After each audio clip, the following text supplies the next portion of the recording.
तो मेरे प्यारे बच्चों, आज का डिस्कशन स्टार्ट करते हैं जोनाथन स्विफ्ट के कोट के साथ। जोनाथन कहते हैं falsehood flies and truth comes limping after it. क्या मतलब है इस कोट का? देखो, मतलब सिंपल है कि जब जो झूठ होता है वो आधी दुनिया की जब सैर कर चुका होता है, तो जो सच है वो उस टाइम पे जूते पहन रहा होता है। मतलब क्या कि झूठ की जो स्पीड है बहुत ज़्यादा होती है सच से। ये कुछ मतलब है जोनाथन स्विफ्ट का। और यही जो प्रॉब्लम है झूठ की, जो हम फेस करते हैं सोशल मीडिया के ऊपर, व्हाट्सएप के ऊपर, टिकटॉक के ऊपर, कि जो हमारी हिस्ट्री है उसको डिस्टॉर्टेड करके प्रेजेंट किया जाता है बिना किसी फैक्ट के साथ, बिना किसी एविडेंस के साथ, और जो लोग हैं उन पे बिलीव भी कर लेते हैं। तो यही कुछ जो कॉन्सिक्वेंसेज है हमारे सोशल मीडिया का, जिसको आप यूज़ कर सकते हैं अपनी ऐसे राइटिंग के अंदर। बहुत अच्छा पॉइंट दिया गया है इसमें, और जो एक्चुअल में प्रॉब्लम हम आजकल फेस कर रहे हैं। तो अपना डिस्कशन स्टार्ट करते हैं। आज द हिंदू जो है एब्सेंट है, आया नहीं। तो इंडियन एक्सप्रेस के अंदर ये जो एडिटोरियल है बहुत अच्छा था। जो व्हाट्सएप और सोशल मीडिया या डिजिटलाइजेशन हो रहा है उसका इम्पैक्ट जो पड़ता है हमारे स्कॉलर्स के ऊपर, हमारे पॉपुलेशन के ऊपर, जो हिस्ट्री को कुछ अलग नज़रिए से जानते हैं बिना किसी एविडेंस के, और जो बुक्स है उस पर बिलीव करना बंद कर देते हैं, तो उससे रिलेटेड ये एडिटोरियल है। तो इसको थोड़ा सा अच्छे से समझने की कोशिश करेंगे, ताकि अगर आप इन फैक्ट्स को लिखेंगे तो आपको डेफिनेटली जो है और बच्चों से ज़्यादा अच्छे नंबर मिलेंगे। तो ज़्यादा देरी ना करते हुए अपना डिस्कशन स्टार्ट करते हैं। देखो, सोशल मीडिया के ऊपर स्पेशली मैं व्हाट्सएप की बात करूँ, आजकल जो एक टर्म है व्हाट्सएप यूनिवर्सिटी बहुत ज़्यादा फेमस हो रखा है, कि ऐसी यूनिवर्सिटी है जिसको ना तो एफिलिएशन की ज़रूरत है, ना गवर्नमेंट की मंजूरी की ज़रूरत है। जस्ट ऐसे ही वहाँ पे जो सारी इन्फॉर्मेशन है जो बुक्स के अंदर भी नहीं है, वो सारी इन्फॉर्मेशन वहाँ मिलती है, और लोग उन पे बिलीव भी कर लेते हैं और बोलते हैं कि बुक्स के अंदर तो कुछ लिखा ही नहीं है, बुक्स झूठ बोलती हैं। तो ये जो सारी चीज़ें हैं, ये सारी चीज़ें आज हम डिस्कस करेंगे। तो जब जैसे जैसे एडवांस हमारी टेक्नोलॉजी होते जा रही है, वैसे वैसे सोशल मीडिया बढ़ता जा रहा है, वैसे वैसे ये जो हिस्टोरिकल मिथ है, हिस्टोरिकल जो डिस्टॉर्टेड हिस्ट्री है, वो कहीं ना कहीं ज़्यादा बढ़ती जा रही है। जैसे कि हमारे एक जो व्हाट्सएप है उस पर एडिटोरियल में डिस्कस किया गया है कि व्हाट्सएप के अंदर एक जो है क्लेम हो रहा है कि हमारी जो एंशियंट इंडिया थी उसमें बहुत ज़्यादा एडवांस टाइप की टेक्नोलॉजी थी।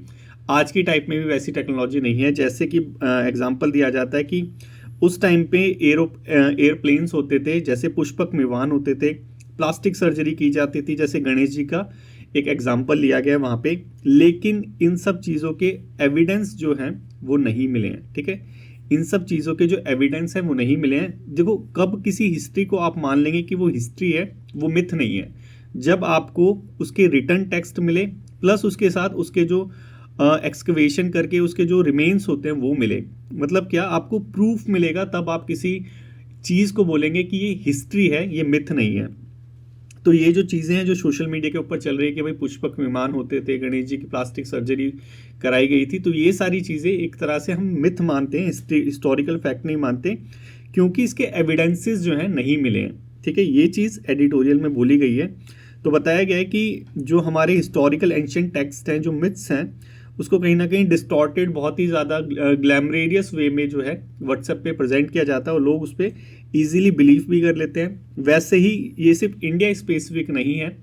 यहाँ पे टिकटॉक हिस्ट्री जो है यूएसए के अंदर बहुत फेमस है, जहाँ पे क्रिस्टोफर कोलंबस को कहीं ना कहीं ब्लेम किया जाता है कि उन्होंने जो है अमेरिका की जो हिस्ट्री थी, अमेरिका को जो डिस्कवर करा था, वो कहीं ना कहीं उनकी जो डिटेल थी इनएक्यूरेट थी। तो जो व्हाट्सएप है और जो टिकटॉक है, ये बेसिकली हिस्टोरिकल जो एक्यूरेसी होती है उस पर तो बिल्कुल ये जो है बिलीव नहीं करते, उस पर जो है रिलाई नहीं करते। बस जो वर्चुअलिटी होती है, जो चीज़ चल जाती है बेसिकली रील में, वैसी चीज़ों को लेके आते हैं। और ये सिर्फ जो इलिटरेट पीपल तक ही सीमित नहीं है। बहुत सारे ऐसे स्कॉलर्स हैं जो पीएचडी वगैरह कर रहे हैं, वो भी इन चीज़ों पे बिलीव कर लेते हैं और फिर आर्ग्यूमेंट करने लग जाते हैं कि नहीं भाई, हमारा जो एंशिएंट पास्ट था वो बहुत ज़्यादा एडवांस था। तो ये सारी चीज़ें एडिटोरियल में बताई गई हैं। और यहाँ पे फिर हिस्टोरियंस का रोल क्या होता है? देखो, हिस्टोरियंस का रोल बेसिकली यही होता है, एडिटोरियल में बताया गया है क्या, कि जो हमारा पास्ट है उसको कहीं ना कहीं वो वेरीफाई करके एविडेंसेस के साथ प्रूव करते हैं। जैसे आर्कोलॉजिकल फाइंडिंग्स होती है, रिटर्न रिकॉर्ड्स होते हैं, पीयर रिव्यू रिसर्च होता है। तो ये सारी चीज़ें करी जाती है हिस्टोरिकल हिस्ट्री को प्रूव करने के लिए। जैसे एग्जाम्पल भी दिया गया बच्चों यहाँ पे, हड़प्पन सिविलाइजेशन। देखो, हड़प्पन सिविलाइजेशन है, ये कोई मिथ पे जो है रिलाई नहीं करता। हमने इसकी खुदाई भी की है, हमारा आर्कियोलॉजिकल सर्वे ऑफ इंडिया इसने एक्सकेवेट भी किया और इसके एविडेंसेस भी पाए कि हमारा जो हड़प्पन सिविलाइजेशन था वो कहीं ना कहीं अर्बनाइज्ड था, ठीक है। उसके बाद रूरल जो है रूरलाइजेशन आया। जैसे कि आप देख सकते हैं काली बंगा हो गया, पीली बंगा हो गया, वहाँ पे जो सारी चीज़ें बुक्स में लिखी हुई हैं वो सारी चीज़ें एक्चुअल में भी है, लेकिन बाकी जो व्हाट्सएप पे चल रहा है वो एक्चुअलिटी में नहीं पाया गया है, तो वो उसको मिथ ही कहेंगे, ठीक है। तो ये सारी चीज़ें जो चल रही हैं किसकी वजह से चल रही हैं? व्हाट्सएप और टिकटॉक की वजह से। क्रिटिसिज्म बहुत ज़्यादा किया जाता है इसका, और ये जो चीज़ें हैं ये चीज़ नॉर्मल नहीं है, ये सोसाइटी में इनस्टेबिलिटी लाती है। कैसे लाती है? देखो, कुछ चीज़ होती है सोशल मीडिया के ऊपर डेलिबरेटली डिस्टॉर्ट की जाती है। जैसे कि ताजमहल को सोशल मीडिया के ऊपर बोला जा रहा है क्या कि ताजमहल एक्चुअलिटी में हिंदू टेम्पल हुआ करता था, ताजो महल्या जिसका नाम था, लेकिन इसका एविडेंस बिल्कुल भी नहीं है। तो जो हमारी चीज़ें हैं, ठीक है, जो हमारे हिस्टोरिकल मॉन्यूमेंट्स हैं उनको ही कहीं ना कहीं रिप्रेजेंट किया जा रहा है बिना वेरीफाई करे। इससे होता क्या है? इससे सोशल जो है डिसहार्मनी फैलती है। आपको पता ही है कि हमारी जो इंडियन सोसाइटी है वो कितनी डाइवर्स सोसाइटी है। तो यहाँ पे क्या होता है कि जो इंटर रिलीजन जो बिलीफ होता है, इंटर रिलीजन जो हार्मोनी होती है, कहीं ना कहीं वो हार्म होती है।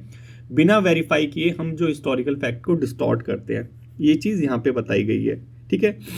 सोशल कॉन्टेक्स्ट देखो, होता क्या है कि जब ये सारी चीज़ें होती हैं तो लोग बिलीव इन पे इतना ज़्यादा करने लग जाते हैं कि जो हमारी फॉर्मल वैल्यू होती है उसको वो कुछ समझते ही नहीं है। तो यही ये बताया गया है कि इन सब फेक न्यूज़ और बायस जो नैरेटिव है, जो बहुत ज़्यादा अट्रैक्टिव लगते हैं, उसकी वजह से बेसिकली होता क्या है? उससे होता ये है कि जो हमारी फॉर्मल एजुकेशन है, जो हमें बुक्स में पढ़ाया जाता है, जो हमें एनसीईआरटी में पढ़ाया जाता है, वो कहीं ना कहीं उसको हम अंडर वैल्यू करने लग जाते हैं कि एनसीईआरटी में तो झूठ लिखा हुआ है। ये चीज़ें जो है आप आमतौर पर सुनने में आपको मिल जाएंगी। तो देखो, ये चीज़ इसका जो रिपरकशन है वो इतना ज़्यादा होता है कि जो हम अपने ही जो टेक्स्ट है, हमारी ही जो गवर्नमेंट है, उस पर बिलीव करना बंद कर देते हैं। तो ये एक तरह से एग्जाम्पल है किसका, कि सोशल मीडिया के कितने ज़बरदस्त जो है हार्म हो सकते हैं सोसाइटी के अंदर, रिपरकशन हो सकते हैं कि हम फॉर्मल एजुकेशन को ही डिनाई कर देते हैं। इम्पैक्ट क्या होता है? इम्पैक्ट वही चीज़ होता है, कॉम्युनल टेंशन होती है, पॉलिसी चेंज करने पे गवर्नमेंट मजबूर हो जाती है। ये चीज़ें यहाँ पे लिख रखी हैं, ये चीज़ें यहाँ पे एडिटोरियल में बताई गई है कि जो है इतना ज़्यादा जो है पब्लिक इन्फ्लुएंस जो होता है, पब्लिक जो ओपिनियन होता है, इतना ज़्यादा अवर्स हो जाता है कि जिसकी वजह से कॉम्युनल टेंशन भी देखने को मिलता है। और ये चीज़ हम ऑलरेडी देख भी चुके हैं, ठीक है। रोल क्या होता है हिस्टोरियंस का? देखो, यहाँ पे बताया गया है, जैसे हिस्टोरियंस का रोल बेसिकली क्या होता है कि जो हिस्टोरिकल बुक्स हैं, ठीक है, जो हिस्टोरिकल बुक्स हैं उसको रीड करना, ठीक है, जो हिस्टोरिकल बुक्स पाई गई हैं, ठीक है, उनको रीड करना, उसके बेस्ड पे उन जगहों को एक्सकवेट करना। देखो, आप भी हैरान होंगे कि क्यों भाई कालीबंगा के अंदर ही वो हड़प्पा सिविलाइजेशन पाया गया, क्यों वहीं पे खुदाई की गई? क्योंकि कुछ ना कुछ ऐसे हमारे टेक्स्ट थे, जैसे मेसोपोटामियन टेक्स्ट थे, उसको तो डेसिफर कर चुके हैं हम। तो वहाँ से पता चला कि इस जगह पर्टिकुलर जगह ट्रेड होता था, तो वहाँ पे खुदाई की गई तो वो चीज़ पाई गई। तो ये क्या चीज़ है? ये हिस्टोरिकल फैक्ट है जो प्रूव हो चुके हैं। तो ये क्या है? हमारी प्रूवन हिस्ट्री है। लेकिन जो व्हाट्सएप पे चल रहा है, सोशल मीडिया पे चल रहा है कि प्लास्टिक सर्जरी होती थी उस टाइम पे, लेकिन इसके एविडेंसेस जो है बिल्कुल नहीं पाए गए। तो ये चीज़ है, यहाँ पे कंट्रीब्यूशन क्या होता है हिस्टोरियल का? जैसे रोमा थापर जी हैं, बहुत ही प्रोमिनेंट जो हिस्टोरियन है, ये क्या करते हैं? वही चीज़ करते हैं जो मैंने आपको बताया। जैसे इन्होंने मौर्यन एम्पायर को अंडरस्टैंड करने में इनका बहुत ज़्यादा अच्छा कंट्रीब्यूशन है। आर्कोलॉजिकल एविडेंसेस, रिटर्न सोर्सेज, वही सारी चीज़ें, जैसे मैंने हड़प्पा सिविलाइजेशन के बारे में बताया था कि इन्होंने बेसिकली प्रूव करा है कि हमारा जो मौर्यन एम्पायर था वो कैसा था, ठीक है। यही सारी चीज़ें हमारी बुक्स में, टेक्स्ट बुक में, पब्लिक लेक्चर्स में देखने को मिलती हैं। और ये प्रोफेशनल जो है, हिस्टोरिकल्स जो हैं, ये हिस्टोरियंस जो हैं, ये कंट्रीब्यूट करते हैं कहीं ना कहीं हमारी हिस्टोरिकल अंडरस्टैंडिंग में। देखो, जो हमारी एनसीईआरटीज़ हैं, ठीक है, क्यों आप किसी प्रोमिनेंट एग्जाम की तैयारी करते हैं तो एनसीईआरटी को प्रेफर करते हैं? क्यों नहीं बोलते कि भाई व्हाट्सएप से पढ़ लो तुम? क्यों?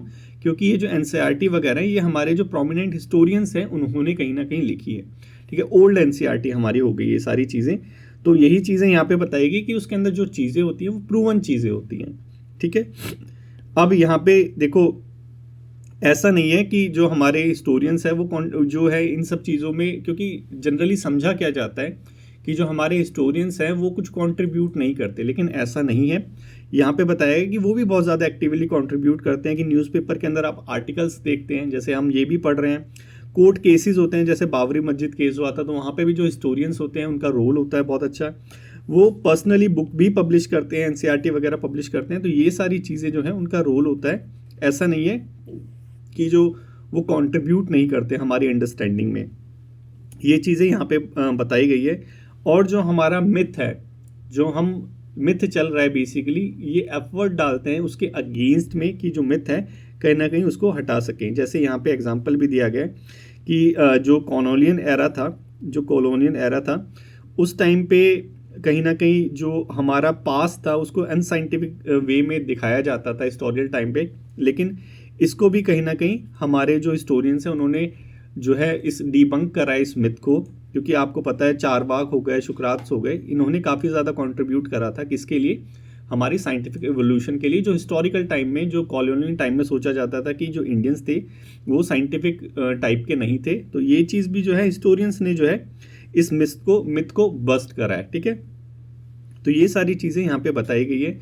बेसिकली बताया क्या गया है कि सोशल मीडिया के क्या क्या चैलेंजेस होते हैं, हिस्टोरिकल जो फैक्ट्स होते हैं उसको डिस्टॉर्ट करके दिखाते हैं। जैसे हमने देखा था क्रिस्टोफर का एग्जाम्पल हो गया, जैसे हो गया गणेश जी का एग्जाम्पल हो गया, जैसे जो पुष्पक विमान का एग्जाम्पल हो गया। लेकिन एक्चुअल में तो ये चीज़ें नहीं पाई ना। तो ये चीज़ें क्या है कि हमारे पास्ट को बहुत ज़्यादा ग्लोरीफाई करके दिखाते हैं, लेकिन इसके जो फैक्ट हैं वो कहीं ना कहीं जो है मिलते नहीं है। इसके जो एविडेंसेस है वो कहीं ना कहीं मिलते नहीं है। इसीलिए जो हमारे हिस्टोरियंस है इनको क्लेम नहीं करते हैं, कहते हैं ये मिथ है। ठीक है, लेकिन सोशल मीडिया के ऊपर क्योंकि ये बहुत ग्लोरीफाई लगता है तो ये सारी चीज़ें चलती है वहाँ पे। अब लोग क्या करते हैं, इन पे बिलीव करने लग जाते हैं, और इस बिलीव की वजह से होता क्या है कि जो एक्चुअलिटी होती है उसको हम ठुकरा देते हैं। जैसे कि एनसीईआरटीज़ को, जैसे कि बुक्स को कहीं ना कहीं हम बिलीव करना बंद कर देते हैं, फॉर्मल एजुकेशन पे बिलीव करना बंद कर देते हैं। तो ये सारी चीज़ें यहाँ पे बता रखी है। और उसके बाद फिर हिस्टोरियन का क्या रोल होता है, वही की जो मिथ होता है उसको डिबंक करना, उस मिथ को बस्ट करना, ये होता है हिस्टोरियन का रोल।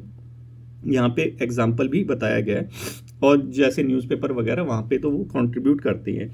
अब चैलेंजेस क्या क्या आते हैं, देखो चैलेंजेस बेसिकली आते इन्हीं की वजह से हैं, जो सोशल मीडिया और जो व्हाट्सएप यूनिवर्सिटी चल रही हैं, चैलेंजेस इन्हीं की वजह से आते हैं कि जो लर्निंग स्पेस होता है कहीं ना कहीं वही इरोड हो जाता है। इसकी एक प्रॉब्लम और है इसके पीछे। देखो यहाँ पे बताया गया है क्या कि हमारे यहाँ पे फंडिंग की प्रॉब्लम है। जो हिस्टोरिकल डिपार्टमेंट्स वगैरह हैं वहाँ पे फंडिंग रिड्यूस हो रही है।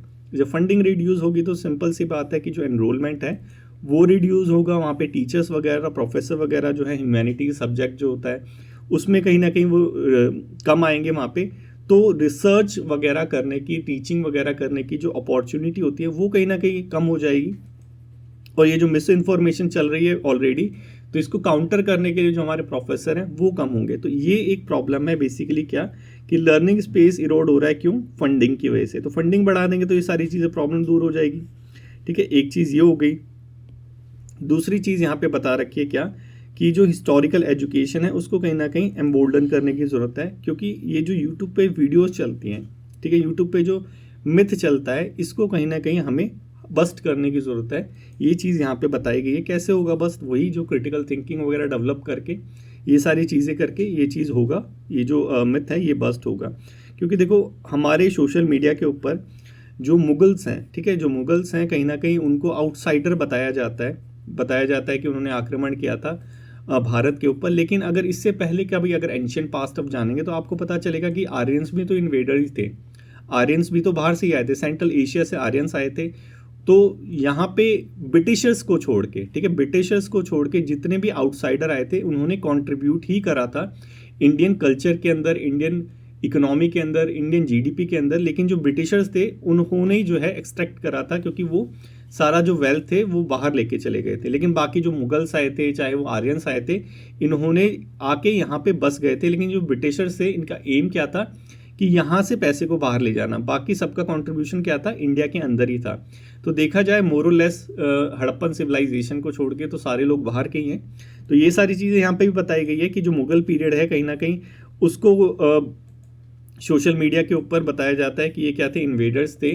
तो ये चीज़ें अगर हिस्ट्री अगर कॉम्प्रहेंसिव वे में स्कूलिंग में अगर अच्छे से पढ़ाई जाए तो ये चीज़ें भी दूर हो जाएंगी। जैसे आप पढ़ते भी होंगे तो आपको पता होगा ये सारी चीज़ों का, एनसीईआरटी में सारी चीज़ लिखी हुई है।